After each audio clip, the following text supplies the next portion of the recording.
This week we've seen President Trump officially defund the World Health Organization after China's poured in hundreds of $millions to the organization now. Apparently they do not need us, and President Trump has officially defunded it. A lot of people are very happy about that decision, that because of the abysmal job they did during the entire coronavirus situation. Do you support President Trump defunding the World Health Organization? Absolutely. I think he did the right thing. The World Health Organization is clearly an arm of Communist China, and they've done their bidding for quite some time. And although Joe Biden, CNN, and MSNBC, and all of the others say that that's not the case, clearly it is the case.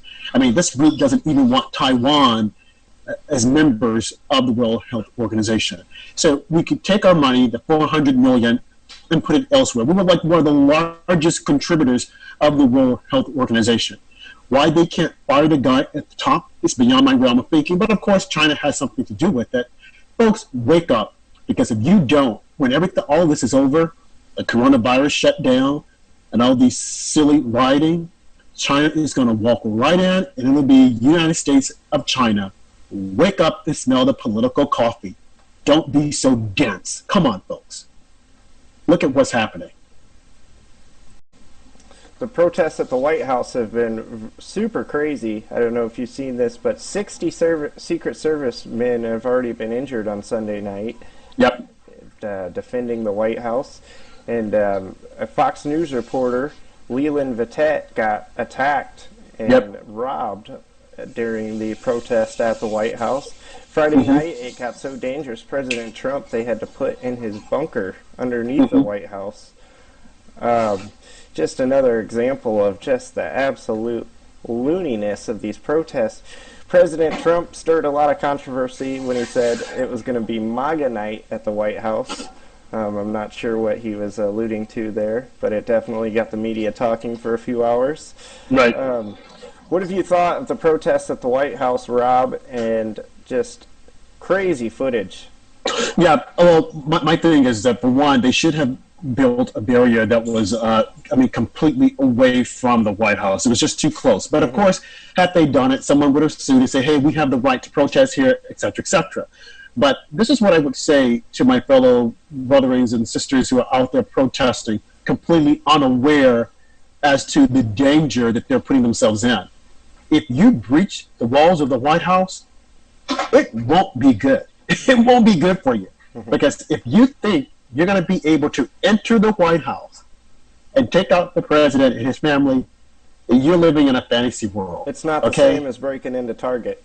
Absolutely not. You're living in a fantasy world. And while the media has you thinking, oh, you can do it, you can do it, you can do it, go, go, go, go. No, no, no, no, no, no. Yes, they told the president to go downstairs to the bunkers. Okay. They always rehearse this and say, hey, do it. On 9/11, they said the same thing. Okay, and of course, New York Times, they were just more than glorious that, oh, we're going to report that the president went downstairs to the bunkers. Okay, that's good. But I will tell you this.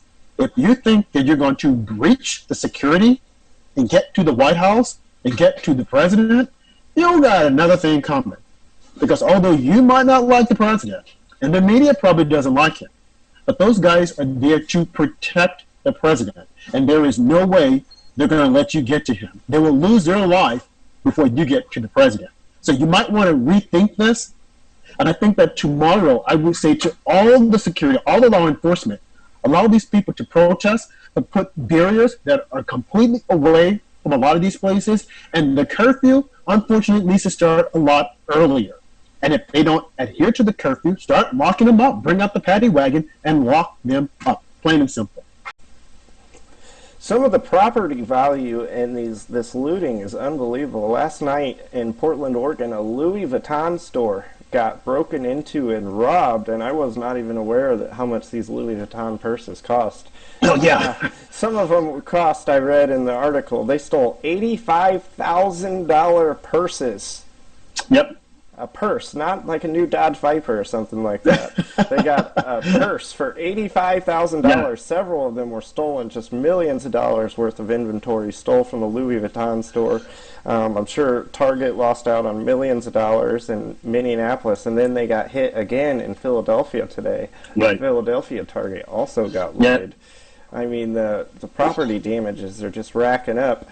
And then I seen a video on Twitter of this black man in Minneapolis. He arrived at his business on Thursday morning, I believe, and he just found it completely burned to the ground and looted. He was just in tears, crying, saying he spent his whole life trying to build this business.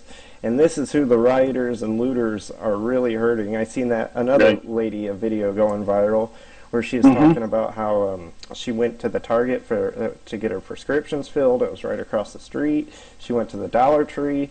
They've looted and destroyed everything, and now she doesn't ride a bus because she's handicapped, and they're just completely savaging their own communities. And the saddest thing is, like in Philadelphia today, did you see where they robbed the shoe store in Philadelphia today? I mean, you see these people. I seen a video on the grounds that one of the looters took on social media. They're literally posting videos bragging about the looting that they're doing as they're doing it. I mean, they just look like they're having a blast. They've just got no regard for any human life or the consequences of what their actions.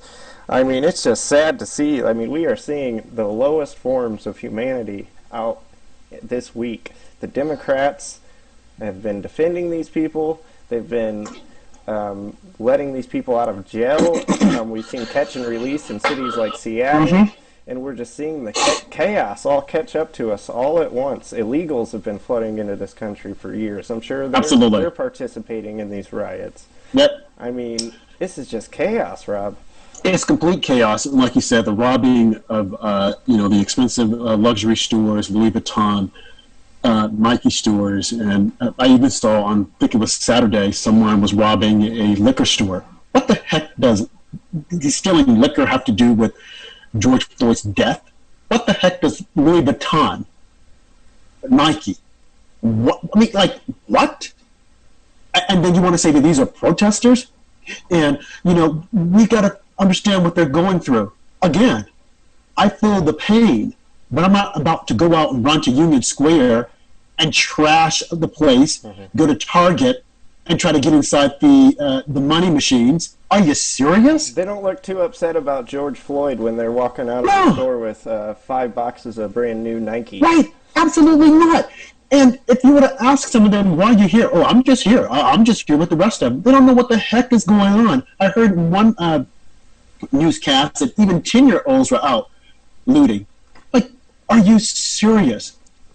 And because they're on camera, they should be identified and arrested. And yes, I know that there are some celebritards who are out there posting bail money for them. Shame on you. Shame on you. I mean, we have got to get this country back to the point whereby acts like that are shameful and people are shamed. Because right now, there is no shame. We need to bring shame back. It's important to bring it back because without shame, people will continuously act out this way. These celebrities donating to these terrorists are the ones that are hurting, like this black woman who can't get her prescriptions filled now or go to the Dollar Tree. Or the black guy that owns a small business. They are contributing to this. It's just horrific. Right. It's like they're burning down their businesses. This guy said that, my whole life savings was put into this business, and now it's gone up in flames. I say to the president, Mr. President, you can change this. It's not going to be easy because you're going to have a lot of race rioters like on CNN and MSNBC, Joy Reid and Don Lemon, who are going to attack you viciously. But I would say to you, go to the leaders of the communities, the leaders who understand justice. Go to them, talk to the businesses, and rebuild quickly. Convince them to rebuild quickly, expeditiously, rebuild, so that they will know that you're doing this and not the Democrats, because the Democrats, they're going to sit on this and sit on this and sit on this, and the cities will never be rebuilt. Never be and that's what they want. MSNBC employs Al Sharpton, who went to the riots on Wednesday. He's a joke. He went on to the riots on Wednesday and acted like he was going to straighten things out and whatnot. But all he did was he got everyone all rallied up, and we've seen record rioting and looting and burning that night. I mean, this guy has just made a career and made a fortune off of just exploiting the black community. It's really sad. Right. Exactly. We need someone, and I think it was Katie Couric who put on Twitter, we need Barack Obama and George Bush to come out and tell people. I'm like, are you serious? I'm like, coming from you, Katie Couric, who recently, an article came out how you treated Denzel Washington. It's like, you want Barack, what is Barack Obama going to say? Why hasn't he said anything about the violence in Chicago? I mean, why hasn't he come out to say anything about that? George Bush, he doesn't want to come out. Let him stay where he is in Texas. But Barack Obama, but see, this is how these liberals think. They come up with these visions of these black people that are okay, and then we need him to come out and say this. Oh, really? But what about the other black people? Well, they're not black. Like me, wearing this hat, they would attack me. I would get viciously attacked. Oh, you're not black enough. You don't sound black. Oh, you're not down with the cause. Oh, you support Donald Trump, so you're not black. Really? A person who says that, I will show you a racist.